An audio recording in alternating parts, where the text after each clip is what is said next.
Hi மின்மினி பூச்சி. என்ன friends, பார்த்தாலே வாய் ஊறுதில். வாங்க பார்க்கலாம் எப்படி செய்யலான்னு சொல்லிட்டு. நல்லா அதை வாங்கி கழுவி பாருங்களேன்.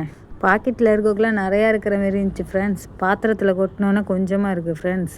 அதை நல்ல தண்ணி ஊற்றி நல்லா கழுவி ஒரு தடவைக்கு 3-4 தடவை கழுவணும் ஃப்ரெண்ட்ஸ். இங்கே பார்த்தீங்களா நான் எப்படி கழுவுறேன். நல்லா கழுவி அந்த தண்ணியெல்லாம் நல்லா ட்ரை பண்ணணும். நல்லா வடிகட்டிடுங்க.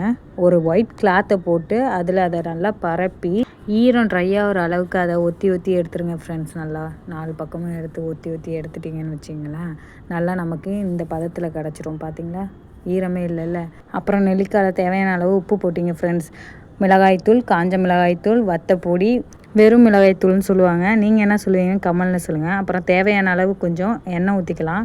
நல்லெண்ணெய் ஊற்றிங்க ஃப்ரெண்ட்ஸ், டேஸ்ட் நல்லாயிருக்கும். கடுகு போடுங்க. கடுகு பொரிஞ்சோன்னு பெருங்காயத்தூள் போடுங்க. அப்புறம் கருவேப்பிலை போடுங்க. கடுகு வெந்தய பவுட்ரு செய்வாங்க, அது ஆப்ஷனல் தான். வெறும் ஆயில் கடுகு தாளித்து போட்டாலே ரொம்ப டேஸ்ட்டாக இருக்கும் ஃப்ரெண்ட்ஸ். சாப்பிட்டு பாருங்கள், வேறு லெவல் டேஸ்ட்டாக இருந்துச்சு.